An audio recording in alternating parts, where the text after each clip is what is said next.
बिल्कुल वो दें, उनके घर ज्यादा पैसा है वो सरकारी खजाने में दें, गरीब जनता को क्यों मरवा रहे हैं? कह रहे देश मजबूत हाथों में, देश तरक्की कर रहा है। अरे कौन सी तरक्की कर रहा, सारा तो देश बिक गया। तरक्की हो रही कही है, सारा देश बिक गया, कुछ और बच रहा? हम तो बतावे ना, नहीं तो तड़के वो भी बिक जाएगा। बहुत बढ़िया बात है, तो पहले से पता था है? सौगंध मुझे इस मिट्टी की, मैं देश नहीं बिकने दूंगा। सौगंध मुझे इस मिट्टी की, इस देश में 1 इंच जमीन छोड़ के नहीं जाऊंगा, बेच के जाऊंगा। ये है उसका नारा। वो तो कह रहे इससे देश का विकास होगा बेचने से। भाई बेचने से देखिए, घर का विकास है। एक व्यक्ति के 2 बेटे होते हैं। एक बेटा सपूत होता है, वो बुजुर्गों की संपत्ति को संभाल के रखता है, उसे बढ़ाता है। और एक बेटा नालायक होता है, उसे कितनी भी संपत्ति दे दो वो उसे बेच देता है। देखिए, सारी चीज अपने गुलाम कर बना चुका है, सारी संवैधानिक संस्थाओं को गुलाम बना चुका है, और अब सोशल मीडिया को भी गुलाम बनाना चाहता है। क्यों? क्योंकि वो एजेंडा वहाँ सेट करता है कि आज किसानों की बात नहीं दिखानी, पाकिस्तान दिखाना है। तो आप देख लेना, सब टेलीविजनों पे बदल के देख लेना, सब पे पाकिस्तान चलता मिलेगा। और किसानों की बात जो सोशल मीडिया पे जा रही है, उससे उनके एजेंडे को फर्क पड़ता है। तो अब वो तुम पे भी नकेल कसना चाह रहा है, तुम्हें भी गुलाम बनाना चाह रहा है। तो ये लोकतंत्र के लिए खतरा नहीं है? अरे लोकतंत्र तो है ही कहाँ हिंदुस्तान में। अगर पहले से टीवी पे एजेंडा सेट है तो लोकतंत्र कहाँ बचा? लेकिन आपने तो लोकतांत्रिक सरकार चुनी है वोट दे करके। ये देखिए, हमें क्या पता था कि हम ऐसा प्रधानमंत्री चुन रहे हैं जो देश की संवैधानिक संस्थाओं को गुलाम बनाएगा। अच्छा, तो देश में गुलाम है तब विकास है? लोग गुलाम हो गए। गुलाम नहीं है कि ये निष्पक्ष आवाज उठाने की बात को भी आज उसने सेट कर दिया। जो खिलाफ बोल रहे हो, बताइए, जो देश में सरकार के खिलाफ बोलेगा ये तुरंत उस पर दिखाते हैं ये देशद्रोही है। सरकार के खिलाफ आवाज उठाना कौन सा देशद्रोह में आता है? लेकिन ये इनके सेट किए हुए लोग तुरंत उसको देशद्रोही कर देते हैं। इनकी IT सेल तुरंत उसे देशद्रोही घोषित कर देती है।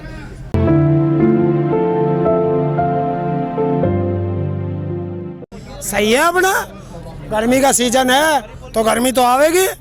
किसानों ने अपना गर्मी का साधन कर लिया, तो क्या दिक्कत है? जिसे भूख लगेगी वो रोटी मांगेगा, नहीं मांगेगा? तो रोजगार नौजवान नहीं मांगेगा, क्या बुढ़े मांगेंगे? भाई रोजगार मांगेंगे, क्योंकि उन्होंने वादा किया था इनसे, और वो 7 साल हो गए हैं।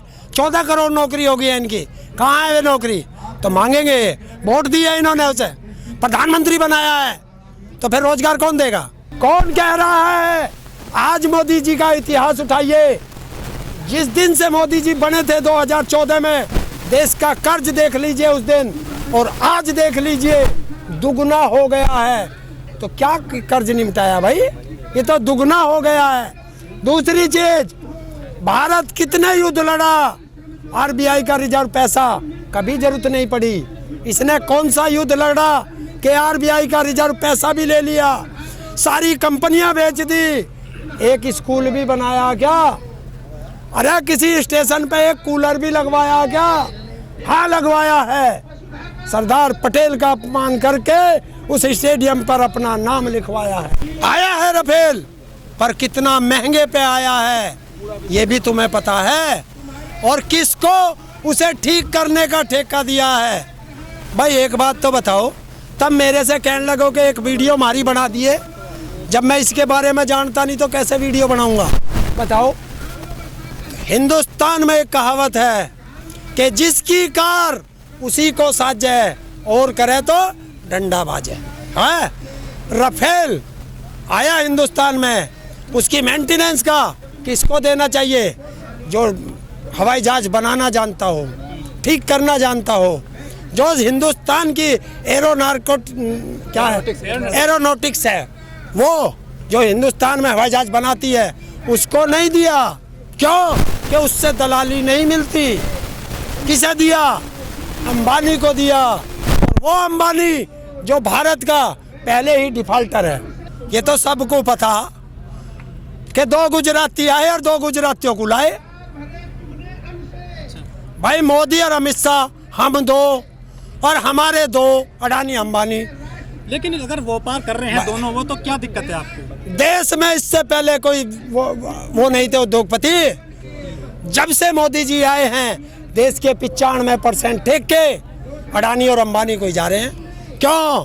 कि चुनाव में पैसा कौन देता है, हवाई जहाज कौन देता है, हेलीकॉप्टर कौन देता है, कई हजार करोड़ की रैली अरेंजमेंट कौन करता है, और बताऊं कि टेलीविजन पर एजेंडा सेट कौन करता है, और तुम्हारे इस पे बैन कौन लगवा रहा है, ये सब देख लेना। खबर दिखाने पे नहीं छोड़ी है उसने। मैं कल वहीं था, मेरे सामने माइक फेंका है उसने, वो अपने डिग्रियां वहीं फेंक के मारी है। एबीपी न्यूज का रक्षित सिंह है, बिजनौर का लड़का, उसने कहा है कि मुझे यहाँ भेजा गया था रिपोर्टिंग करने के लिए, और ऊपर से एजेंडा साफ करके भेजा है कि इस रैली को फ्लॉप रैली दिखाना है। नहीं, वो वहाँ थी भैंसा गांव में, भैंसा गांव मेरठ में, उसको फ्लॉप दिखाना था, क्योंकि मुझे भी बुलाया था मेरे गांव वालों ने कि हमें इस रैली में लेके चलेंगे। जो पत्रकार सही है या तो उसे उनके तलवे चाटने पड़ेंगे या नौकरी छोड़नी पड़ेगी, क्योंकि ये सरकार का एजेंडा है। दबाव में काम कर रहे हैं पत्रकार? बिल्कुल दबाव में है, सब पत्रकार दबाव में है। लेकिन अब तो सोशल मीडिया पे भी अंकुश लगने वाला है। तो आपको लग रहा है किसान मान जाएगा? किसान सर कटा सकते हैं लेकिन सर झुका नहीं सकते, मर सकते हैं, घर वापस खाली हाथ जा नहीं सकते। कुछ किसान हैं जो अपनी फसलों को नष्ट कर रहे हैं, कुछ किसान अपनी फसलों को नष्ट कर रहे हैं खेत में। नहीं, उनको बता दिया गया वो गलत है। टिकैत साहब ने भी कहा है, सबने कहा है, पूरे किसान मोर्चा ने भी कहा है कि ऐसा ना करें, तुम्हारे समझने में गलत हुआ। टिकैत साहब ने कहा था कि अगर अपनी पे आ गया किसान तो फसलों को आग लगा सकता है, और वो सकता है को छोड़ के वो आग लगाता है, समझ गया किसान, इसलिए थोड़ा कंफ्यूज है। फिर उन्होंने मना किया है कि ऐसा ना करें, इस फसलों पे हमारे पशुओं का भी अधिकार है, हमारे परिवार के आसपास के लोगों का भी अधिकार है, तो ऐसा ना करें। वो गलत कर दिया थोड़ा सा, चलिए भावुकता में कर गया, अब ना करें। जो अपने कैंप बना रहे हैं, यहाँ पर जो तंबू बना रहे हैं, उसमें पटेरा लगाया जा रहा है, बांस लगाया जा रहा है, क्या लंबी चलेगी लड़ाई 1-2 साल? 4 साल। ये तो सरकार बताए, हमें नहीं पता। नहीं, जितने साहब हमने क्लियर बता दिया, बिल वापसी होगी तो किसान की घर वापसी होगी, और बिल वापसी नहीं होगी तो किसान की घर वापसी कभी नहीं होगी, यही मरेंगे। लेकिन सरकार ने तो बात करना भी छोड़ दिया है आपसे। तो क्या हो गया? सरकार बात भी करेगी, सरकार बिल वापस भी लेगी, सरकार एमएसपी पे गारंटी का कानून भी बनाएगी। अहिंसात्मक आंदोलन में ये ताकत है। हरेंद्र जी, जिस तरह से आप बात करते हैं किसानों के इस आंदोलन में, मीडिया से, सोशल मीडिया से, आप बहुत हाजिर जवाबी हैं, सब चीज का जवाब देते हैं आप। पढ़े लिखे कितने हैं आप? मैं ग्रेजुएट हूँ 1986 का। पैदा भी ना हुए होंगे आते तो पत्रकार। मैं इनकी तरह फर्जी डिग्री थोड़ा लाऊं, मेरी तो साथ पढ़े हुए लड़के हैंगे, और प्रधानमंत्री दिखाए अपना साथ का कोई एक भी हो। ऐसा हो सकता है कि जिस कॉलेज में मैं पढ़ा हूं या तुम पढ़े हो, एक भी बच्चा तुम्हारे साथ ना पढ़ा हो, है?